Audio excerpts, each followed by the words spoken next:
Is the Reina Valera 1960 edition a Textus Receptus based Spanish Bible? Is it a Textus Receptus Bible?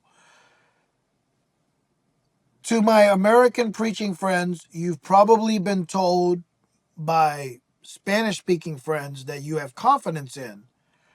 They've probably told you not to fall for the arguments of people like me that say that we need a better Bible in Spanish because the 1960 has problems in it.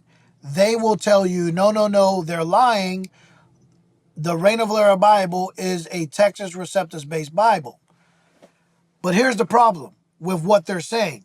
Whether intentionally or unintentionally, they're telling you a half-truth.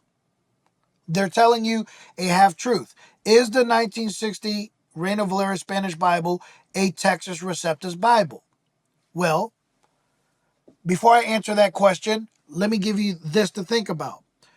What if I took the King James Bible? Now, we all agree that the King James Bible is a Textus Receptus Bible. No doubt about that whatsoever, right? But what if I took the King James Bible and I took the Nestle-Aland Greek New Testament, which is clearly a critical text New Testament, or one of the editions put out, whatever the latest edition is put out by the United Bible Society.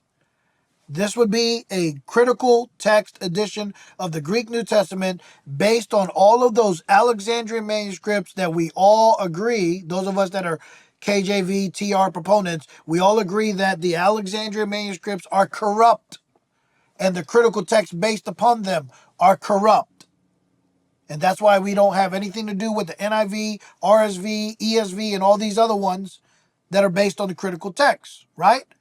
What if I took the critical text and with the critical text, I changed, let's say, 50 places.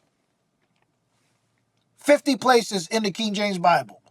I changed to conform the King James Bible to the critical text in 50 places. And then I took that and presented it as a brand new edition of the King James Bible.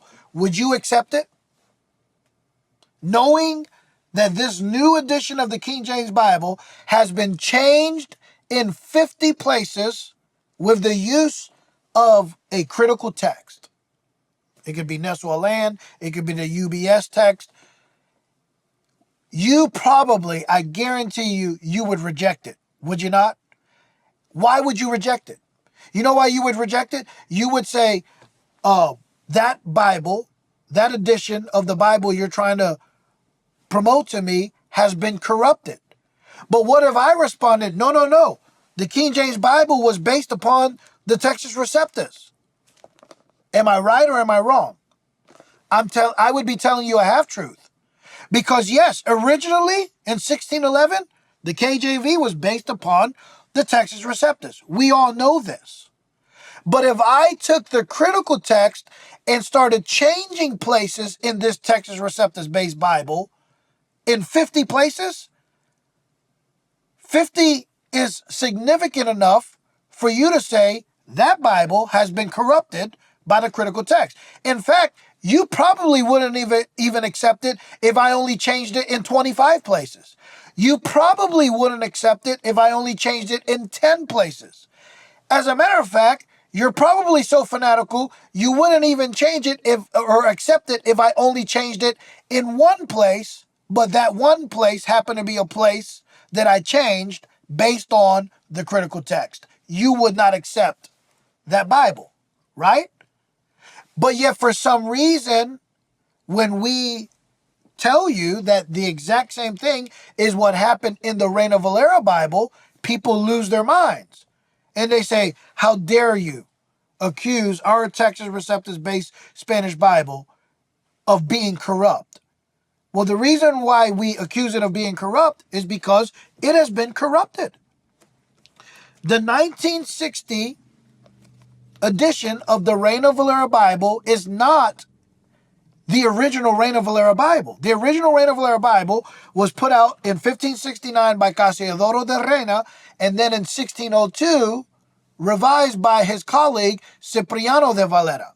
And in the main, with very few exceptions, it was a Textus Receptus based Spanish text.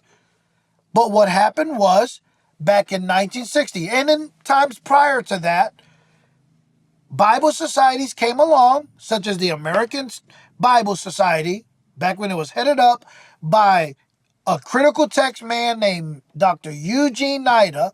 Mr. Eugene Nida took the Reina Valera Bible and his revision team that he organized, that he orchestrated, they changed the Reina Valera Bible in many places to conform it to the critical text. So what you have is what was originally in the main a Textus Receptus based Bible that has many changes in it based upon the critical text. If we did that in English, you would call that a corruption. Well, guess what? If it's a corruption in English, I contend that it is a corruption in Spanish as well. Okay?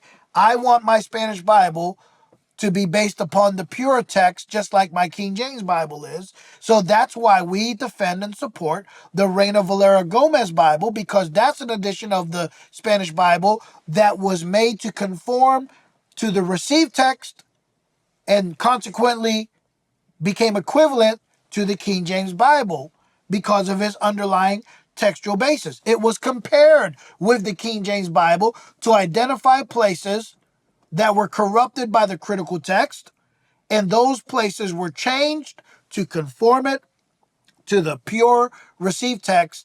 That's what we have in the Reina Valera Gomez Spanish Bible, a 100% received text Spanish Bible that is equivalent to the King James Bible because of a similar text. Now, to prove to you, if anyone is denying, denying that there is any difference, or that it is that the Reina Valera Bible is based upon that the 1960 is based upon the critical text, let me read to you a quote by the Bible translator put out by the what is now referred to as the United Bible Society. This was an article written by Eugene Nida. He wrote this, quote, "Nevertheless, in some instances where a critical text is so much preferred over the traditional Textus Receptus, the committee did make some slight changes, particularly if such changes were not in well-known verses." So Eugene Nida admits to you that they changed readings that were based upon the TR to conform them to the critical text. That's by Mr. Eugene Nida himself. Here's one of the revisers, Dr. Jose Flores, who was part of the team to revise the Reina Valera Bible. He wrote in his book, El Texto del Nuevo Testamento, on page 232, he admits himself. He says this, quote, "One principle added to the first list of the 1960 Revision Committee was that wherever the Reina Valera 1909 version has departed from the Textus Receptus to follow a better text to him means a critical text, he says, we did not return to the Receptus. In cases where there is a doubt over the correct translation of the original, we consulted preferentially the English Revised Version of 1885. That's the one done by Westcott and Hort. The American Standard Version of 1901. The Revised Standard Version of 1946. And the International Critical Commentary." End of quote. Here's one of the men that was responsible for producing the 1960 edition of the Reina Valera Bible, coming right out and confessing, admitting that they used critical text-based Bibles such as the Revised Version of Westcott and Hort, the American Standard Version, and the RSV. They admitted to using that in the 1960 revision of the Reina Valera. So that's why in the Reina Valera Bible, you have omissions, some of the very same changes that we complain about in English in the American Standard and the RSV and the NIV and the ESV and these other ones. Some of these same problems exist in the Reina Valera 1960 Bible. This is an irrefutable fact. It is undeniable. You would have to be a downright liar to deny that there are not critical text-based errors in the 1960. But some of our 1960 using friends will argue, no. It is a Textus Receptus based Bible. Well, that's a half truth. Originally it was, but the problem we have with the version of that Reina Valera that you're using is you're not using the original Reina Valera. Nobody is. You're using the 1960 edition. And Eugene Nida and Jose Flores, the very people responsible for the 1960 Reina Valera, they come right out and admit and confess and present to us that they used the critical text. So I just wanted to put that out there because so many of our American pastors who are being led astray by folks that are telling them half-truths. But the evidence is undeniable. It's in writing in black and white. Okay?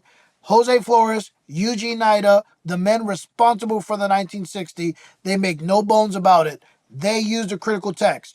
We have a problem with that. We believe in the KJV, the King James. We believe in the received text, the Masoretic text for the Old Testament, the Textus Receptus for the New Testament. We want a Bible in Spanish or any other language, French, Portuguese, whatever other language out there.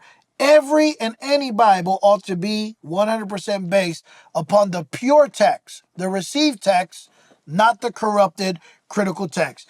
And the evidence, the proof is in the pudding, as they say. The evidence is irrefutable and undeniable. Here's a list of some of the changes and that you'll find in the 1960 that were based on the critical text. You can get you a copy of my book called God's Bible in Spanish. It's available through Chick Publications, also on Amazon. And in the back of my book, I give a chart where we list for you some of the differences that you'll find in the Reina Valera Bibles, especially that of 1960. Changes that were made based upon the critical text. The evidence is undeniable. This is our whole position. This is why we stand so strongly for the Reina Valera Gomez Bible. Please help us to get a pure copy of the Word of God in Spanish out to our Spanish-speaking friends. The Spanish-speaking world needs a pure Bible just as much as the English-speaking world does. Please help us out. Let's recognize the truth. Let's not be led astray with false narratives and half-truths. Am I therefore become your enemy because I tell you the truth? God bless you.